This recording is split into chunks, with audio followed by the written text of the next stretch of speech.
T-L-R-P कधी? गरुडाजीच answer देतील टी-एल-आर-पीचा. T-L-R-P कधी गरुडाजी? अजून आता टी-एल-आर-पीला जे लागलेले रावण आहेत, हं, त्यांचं हं. दहन बाकी आहे. तर आज आता मी बऱ्यापैकी फ्री झालोय. हं. आता एक एक रावणाचं दहन चालू करतो. मग लवकरच भेटू सगळे. दोन सोफे एकमेकांच्या समोर, दोन वेगवेगळ्या गँग, आलिशान गाड्या आणि मीटिंग चालू आहे. आणि वरून हेलिकॉप्टर उडतोय ते. बास. हेलिकॉप्टर. पण गरुडा जे चाललंय ना भावा, म्हणजे मी त्या मुद्द्यावर नाही बोलणार का काय. मी फक्त एवढंच बोलतोय, की जे चाललंय ना ते खूप वाईट वाटतंय आणि नकोसं वाटतंय रे सगळं. हे काय हो, चाललंय आणि 100%. कुठली नजर, कोणाची नजर लागली मला कळत नाही ह्या गोष्टींना. म्हणजे चाललंय माझं सगळं नीट चाललंय. पण तरी सुद्धा हे काय कळत नाही रे, का असं होतंय सगळं यार. 100%, 100%. नाही पण मी एक सांगू का तुला? हां. म्हणजे नजर वगैरे ठीक आहे, थोडंफार मान्य करू शकतो त्या गोष्टीला, की थोडीफार नजर लागली असेल. पण माणूस जरा आपली माणुसकी विसरतोय असं वाटतंय रे. माणसं आपली माणुसकी विसरतायत, आपले स्वभाव बदलतायत. माणसं आणि हे जाण विसरतायत हे कोणाच्या मोठ्यांना. नजरेने नाही होऊ शकत. हे स्वतःमध्येच बदल होत आहेत त्यांच्यात. त्यांची नीती बदलते असं वाटतं पूर्णपणे. खरं सांगतो भावानो, मला विश्वासच होत नाहीत. लोकं कशी विचित्र बदलतायत. लोकं त्यांच्याप्रमाणे समोरच्याला जज करतात. खरंच विचित्र वाटतं, म्हणजे काय कळत नाही. म्हणून मी आजकाल शांतीला पत्करलंय, की शांत राहणंच ऑप्शन आहे. लोकं इतकी पडलेत, की मी जेव्हा स्वतःला प्रश्न विचारतो तेव्हा म्हणजे मी कसाही असलो, तरी मी पडू नाही शकत माझ्या लेव्हलच्या एक नंतर. मी भांडू शकतो, मी बोलू शकतो, 100% पण रे, मला एका 100%. लेव्हल, म्हणजे मी एखाद्याला, मी आजच्या कंडिशनला माझं जे पॉवर आहे, मी कोणाला कसंही खराब करू शकतो, बदनाम करू शकतो, काही करू शकतो. मी शांत राहतो आजकाल. कारण मला असं वाटतं, की आपण असे नाही आहोत, की हे सगळं करू, पडू. त्यापेक्षा मग शांत राहणं गरजेचं आहे. देव आहे तो बघून घेईल. पण चला या गोष्टी थांबतच नाहीत. हे काय चाललंय समोर कळत नाही एकी-एकी, आणि ह्या मुद्द्यांवरती बोलावसंच मला वाटत नाही. इतकी सुंदर फॅमिली होती रे माझी बांधिलकी फॅमिली. कधीच काही विषय नसायचा आणि झालं तरी एकदम प्रेमात. काय चाललंय ना हे सगळं, जाम वाईट बांधिलकी वाटतं रे. फॅमिली आहे तशीच आहे रे श्रीमान. हे जे पद मिळतात ना, सरसेनापती, सेनापती, अशी जी पद जशी जशी मिळायला लागली ना, त्यांनीच घात चालवल्यात सगळ्यांनी. म्हणजे आपण स्वप्न बघतो, की आपला सर्व्हर टॉप 1ला असेल. पण ते म्हणतात ना रे, की जसं टॉपला जायला लागतात ना, तसं लोकांच्या नियत बदलायला लागतात. लोकं सेम नाही राहत.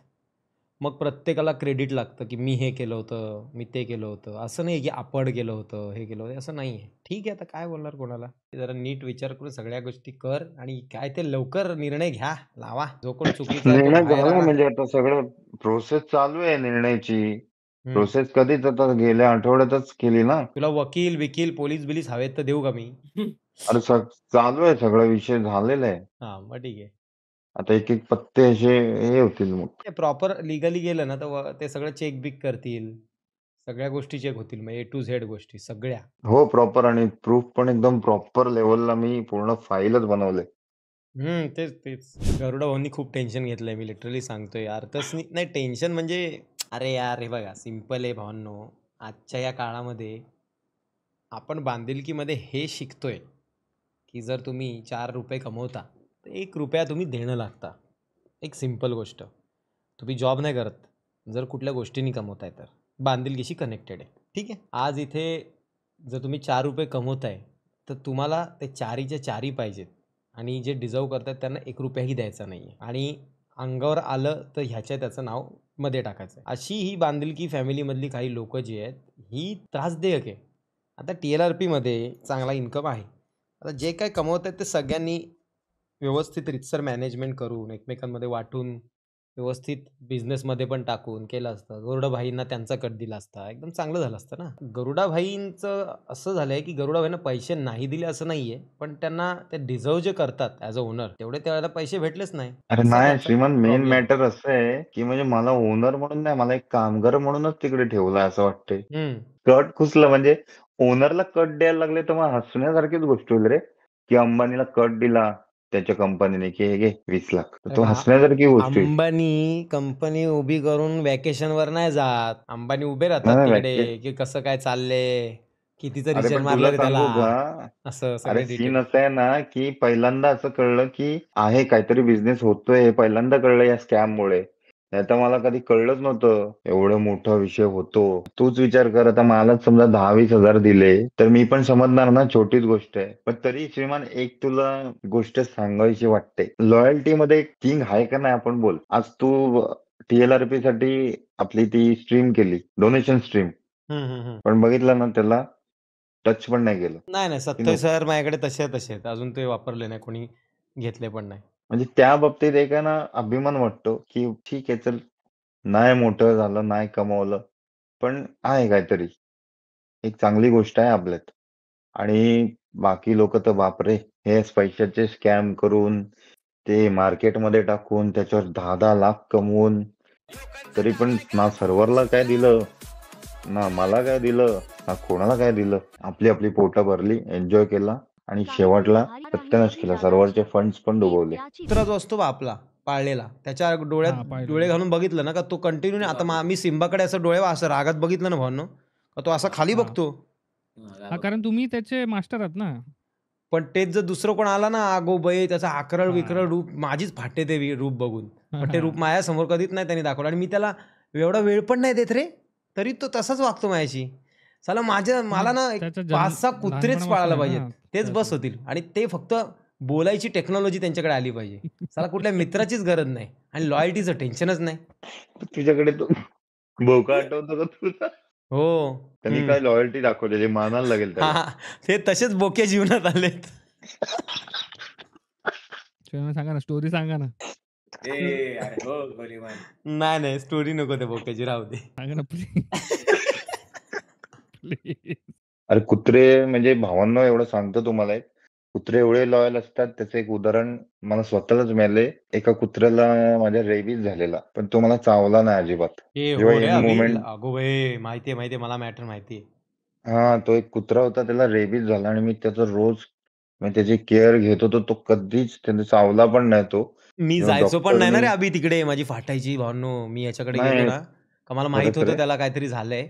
मी जायचो आणि हा काळजी घ्यायचा त्याची आणि तो ह्याला चावला नाही. तो जर चावला असता तर आज अभिजित नव्हता आपल्यात. नाही TLRP, नाही अभि, नाही मॅटर. आईच्या गावात. आमच्या गावात त्याच्या मृत्यूनंतर पण TLRPच झाला रे. काय कनेक्ट केलंय? नाही पण ते खरे. अरे पण अभि, अरे ते रेबीज झालेले कुत्रे वेडे होतात, त्यांना काय कळत नाही, ते चावतात आडजोड कोणाला पण. पण तो चावला नाही नव्हता पण भावांनो, तो तो नाही मरेपर्यंत चावला चावला रे. नाही. कोणालाच नाही आणि तो घरातल्या दुसऱ्यांना पण नाही चावला रे. तर सुट्टा पण होता, असंही नाही का त्याला बांधून वगैरे ठेवला. सुट्टा पण असायचा, तरी पण नाही चावला तो. म्हणजे मानायला लागेल, त्यांची लॉयल्टीला तोड नाहीये. बोक्याची गोष्ट सांग आता, रात्रभर झोप नाही लागणार नाही तर. अरे नका रे, ते नका सांगायला रे, आईच्या गावात बोक्याची खूप गोष्ट. खतरनाक स्टोरी आहे. दोस्तों, अभी बताना जायज नहीं होगा वो. What about street dog? अरे तो स्ट्रीट डॉगच होता कृष्णा. आणि माझ्याकडे पण बिरजू होता, तो पण स्ट्रीट डॉगच होता. हा सिम्बा तर भावा आत्ता स्ट्रीट घेतलाय. डॉग आण नाही तर कुठला आण. आम्ही कुत्रे झालो तर आम्ही पण नाही ऐकत. फुल प्रेम हा आणि ना. फुल बांधिलकी त्यांना पण. श्रीमान आधी पण ना आपल्या गाडीत मागे कुत्रे लागायचे आणि मग नंतर आपण त्यांच्या मागे लागायचो. कसली मजा होती ती पण ना. सगळे इथून तिथून बाईक घेऊन आणि ते कुत्रे एक एक आळीतून पळायचे. अरे म्हणजे बदला बदला म्हणून बदला. बदला आम्ही बदला. आम्ही गाडी घेऊन निघालो आणि हे मागे आले ना, ह्यांच्या आईच्या गावात असे पळवाच ना भावनो त्यांना. आणि असं नाही की पळवणं थांबतंय, कंटिन्यू जंग चालू राहायची अर्धा एक एक तास. कुठल्याही फटीत टाकू दे ना त्यांना स्वतःला. मी तर गवताडी बिवताडी गाडी घुसत, तुझ्या आईच्या गावात परत पडशील का आमच्या पाठी. नेक्स्ट टाइम आम्हाला फक्त बघूनच लांब राहायचे कुत्रे, की हे सायकिक लोक आहेत, नको यांच्या मागे जायला. आणि असं तसं अख्खा ग्रुप आमचा, विचार करा, ग्रुप घेऊन आम्ही पाठी लागायचो. सायकल पहिले सुरुवातीला तर सायकलवर हा बिझनेस चालायचा. त्याच्यानंतर गाड्या आल्या सगळ्यांकडे, मग गाड्यांवर. अपग्रेड आम अपग्रेड केला आम्ही अपग्रेड. एकाकडे एकाकडे पॅशन होती, एकाकडे यामा RX 100 होती, माझ्याकडे पल्सर 150 होती. आई शपथ एवढी मजा यायची ना बाबा, डेंजर विषय. जाम काय काय कान केले तरी बेकार. खरंच रे, ते कधी कधी कुत्रे ते त्यांना दहशत, हे आले आले हे आले, पण आपलं सध्या मिशन थांबव. ते मिशन थांबवून बिचारे लपायचे आम्ही गेल्यावर. हे पण कुत्रे हुशार असतात आम्ही, त्यांना माहिती आहे की आपल्याला धोका कोणापासून आहे. ते लांब राहतात भावा. की एखादा असेल ना त्याला ते नडतात, पण एखादा खरंच विचित्र असेल ना ते लांब राहतात. नाही नाही, हे आपल्या बजेटच्या पलीकडचं, यांच्यासनं लांब राहू, हे जरा जाम बेकार विषय दिसतोय. माझ्या मांजराला एका कुत्र्याने मारलं होतं रे भावना, मला आठवतंय. माझं ना माझी जवळजवळ 5 का 7 मांजरी आहेत ना, त्या कुत्र्यांनी मारल्या जवळजवळ सगळ्या, जेवढ्या मी पाळल्या आहेत तेवढ्या. आणि एक मांजर जेव्हा एका कुत्र्याने माझ्या डोळ्यासमोर पकडली रे, आणि तिला पकडली आणि अशी अशी अशी केली आणि फेकली गटारात.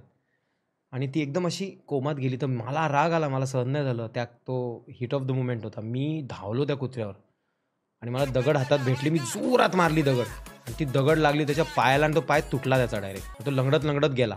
आणि तो कुत्रा माझ्या मित्राचा होता, म्हणजे त्यांनी पाळला होता, गावठी कुत्रा होता, त्यांनी पाळला होता. तर मग त्याच्या माझ्यात भांडणं. मग त्यांनी पाय बी त्याचा नीट केला प्लॅस्टर विस्टरमध्ये, पण तो लंगडतच होता त्या शेवटपर्यंत. त्याची आणि माझी खुन्नसच की हा मला दिसणार तिकडे. आणि मी चॅलेंज दिलेलं त्याला, मित्राला पण, बाबा दोस्ती बिस्ती गेली तेल लावत, मला तो जिकडे दिसणार ना त्याला मी तोडणार, तुला काय करायचं ते कर. इकडे आई बी पण मला नडते. आई बोलते अरे हो कशाला हे सगळं नको. मी बोललो नाही नाही आई, माझ्या मांजराला मारलंय, मी त्याला ठार मारणार त्याशिवाय नाही. आणि तो कुत्रा पण एवढा हुशार होता अभि, तो बाहेरच यायचा नाही. त्याला कळून चुकलेलं की हा आपला कैवारी झालाय, विषय क्लोज आहे याचा. कैवारी नाही, काय म्हणतात त्याला, वध करणार, वध करायला आलाय हा भिकारी, हा खचकवणार आपल्याला. म्हणून तो आला नाही. तो लंगडत बिंगडत असा तसा करत तिकडे. पण नंतर नंतर मग ते थोडंसं जुनं झालं. मग माझा राग निवळला. मग मला वाईट वाटलं. मग मी त्याला आवाज बिवाज दिला, तो नाही यायचा. पण नंतर थोडं थोडं बांधिलकी झाली थोडी आमच्यामध्ये. मग मी त्याला बिस्किट टाकून जरा कॉप केला आणि नंतर माफ केला भावनो त्याला. जाऊ दे, त्यांनी काय, त्याची ती जात आहे, झालं असेल त्याकडनं. म्हणून मांजरी पाळणं मी अवॉइड केलं, कारण ते नकोच. 100%. मांजरीच्या डोळ्यात बघितलं असेल तेव्हा त्याच्यामुळे हा घात झाला. मी नाही, त्या मांजरीने कुत्र्याच्या डोळ्यात बघितलं असेल म्हणून तो घात झाला. नाही रे, त्या बोक्यात रे, तो बोका आहे ना, अरे बोका. त्या बोक्याच्या त्या आईच्या गावात रे, बोक्यानी तुम्हाला धोका दिला नाही भावनो. पण मला सवय चालायचंच. अरे पण तुम्हाला 1-2 त्याच्या डोळ्यात वाजल्यानंतर काय बघितलं सुचतंय, कसं सुचतंय तुम्हाला? अरे नाही, बोक्यानी बेकार विषय केलेला बाबा. अरे लहान पिल्लू मी आणलं घरी का, त्याला वाढवलं भावनो. आई, मी, बाबा फुल त्याला प्रेम करायचे. आणि ना बाहेर कुत्रे आहेत, कुत्रे त्याला खाणार म्हणून मी त्याला बाहेर नाही जाऊ द्यायचो. त्याला मी गळ्यात दोरी बांधायचो आणि बाहेर घेऊन जायचो. आणि मग शिसू त्याची झाली का परत आत घेऊन यायचो. हा आमचा डेली बिझनेस. आणि तो मोठा झाला एकदम गपगुबीत. आईने त्याला एवढा खावडला होता ना, असा रट्ट्या, एकदम मस्त रे, एकदम मस्त. पण त्याला लागला बोकिनीचं वेड. तो थोडासा ह्याच्यावर होता, म्हणजे प्रेमाच्या ह्याच्यात होता तो थोडासा. पण त्याला जायचं होतं बाहेर, पण बाहेर गेला तर मर्डर होऊ शकते याची, कारण कुत्रे डेंजर आमच्याकडचे. त्यामुळे त्याला बाहेर मी अलाव नाही करायचो. मी त्याला घरातच ठेवायचो की घरात फिर. एकदा तो बाहेर गेलेला आणि कुत्रे त्याच्या मागे लागले भावना. आणि आमच्या इकडे खंडर आहे, तो त्या खंडरमध्ये पळाला आणि एका असे घुशी बिशीचं बीळ असतं ना, त्या इलाक्यात जाऊन तिकडे कोपऱ्यात असा बिटेच्या मागे लपून राहिला. आणि फुल घाबरला होता, मळला होता, काळा कुट्ट झाला होता, पांढरा बोका होता, काळा बिळा आला. तो घाबरलेला. मला वाटलं ह्याची पण विकेट उडली. मी आणि आई त्याला तासनतास शोधत होतो. आणि मग नंतर तो दिसला. मी त्याला बघितला ना, तर मी त्याला वाचवायला गेलो, तो माझ्यावरच उरफटला असं करत. पण मी त्याला पकडला आणि त्याला उचलून घरी आणला, त्याला शांत केला, त्याला दूध वगैरे पाचलं आम्ही. आणि आंघोळ घातली, स्वच्छ केला त्याला, टकाटक केला.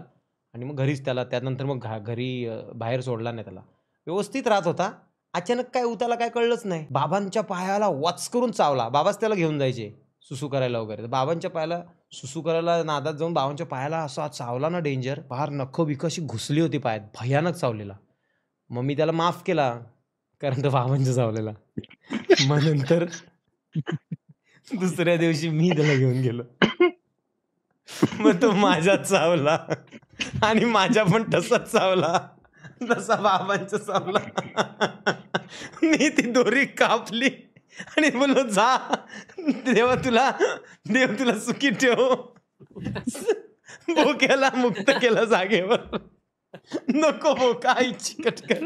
आता बोका तिकडून जर पळाला ना भावनो, तो परत कधी येऊच शकला नाही आमच्या इलाक्यात. म्हणजे कधीच त्याला बघितलं नाही. त्याला आम्ही कित्येक महिने शोधला की इथे असेल, तिथे असेल, कधीतरी दिसेल, त्याला कधीतरी माझी आठवण येईल, तो येईल. एवढे वर्ष त्याच्यासोबत मी घालवली, पण त्याला काहीच जाण नाही. तो कधी पलटून आला नाही. ही बोक्याची जात एवढी नीच जात आहे ना भावनो, त्यांना जाणच नसते. त्यानंतर मांजरी पाळणं बंद आयुष्यभराटी. कधीच मांजरी नाही पाळल्या मी. म्हणजे मांजर आहे ना जी फिमेल ती एक वेळ ठीक आहे, पण मेल बोका आहे ना, हा पक्का ऐसान फरामोश असतो. म्हणजे मला वाईट हर्ट का झालं माहितीये का, की मी किती करायचो त्याचं. तुला माहिती असेल का नाही मला माहिती नाही अभि, त्याचा हात सडला होता अख्खा. त्याचा हात आहे ना भावांनो, तो अपंग झाला होता. त्याच्या हाताला कुत्र्यांनी चावलं होतं ना, त्याचा हात अख्खा सडला होता एवढ्या भागात. असं एवढं मोठं होल झालेलं. आणि सगळ्या किडी अख्ख्या हातात इथपर्यंत किडी. त्याला डॉक्टरकडे नेऊन आणणं, साफ करणं, हे करायचं. नंतर डॉक्टर नाही बोलला त्याला. डॉक्टर बोलतो त्याचा हात नाही टिकणार, हात जाईल त्याचा. सडणार तो आणि मग नंतर तो मरणार. आई आणि मी शपथ घेतली, भाई मरू तर द्यायचा नाही. त्याच्या किडी मी आणि आई रोज क्लिपनी इथून सळई आत टाकायचो. ती क्लिप, ती किडी पकडायची अशी, ते मोठी हे प्लकर, केस काढायचं प्लकर असतं ते आत टाकायचो आणि ते मी घासून घासून बोथट केलं होतं, असं गोल केलं होतं. तर ते आतमध्ये टाकायचो, एक एक कीड काढायचो आणि मग ते काहीतरी बेटाडीनसारखं काहीतरी काळं असतं ना, ते त्याच्या आतमध्ये लावायचो आणि पॅक करायचो आणि हे दिवसातनं 2दा करायचो. मग हळूहळू किडी कमी झाल्या. किडी कमी झाल्या तसं जखमा भरायला लागल्या. खूप टायमानंतर, म्हणजे असं मला तरी वाटतं 6 का 5 महिन्यानंतर त्याचा पाय वर्क करायला लागला पुन्हा. तो चालायला लागला, सगळ्या गोष्टी व्हायला लागल्या. खूप भारी वाटलेलं. म्हणजे डॉक्टर जिकडे बोललेलं काय नाही होऊ शकत, तिकडे आम्ही त्याला टॉपला जगवला आणि तो नीट झाला. अशा मरणाऱ्या कुत्र्याला त्याला कुत्रा म्हणून अपमान करते मी कुत्र्यांचा. त्याला जाणच नाही रे, जाणच नाही. आई जाम रडली होती तो जेव्हा गेला ना. आई जाम शोधायची रे त्याला. खिडकीत उभी राहायची की आता दिसेल, नंतर दिसेल. कधीच नाही दिसला. नाही कधी आला तो. आला नाही का त्याला तो कुत्र्यांच्या भीतीने ऍक्च्युली तो आहे ना हां. पंचमहाभूतात विलीन झाला. जेव्हा तो तिकडून निघून गेला ना, नाही वाईट वाटलं रे भानवण तेव्हा. तो आलाच नाही आला.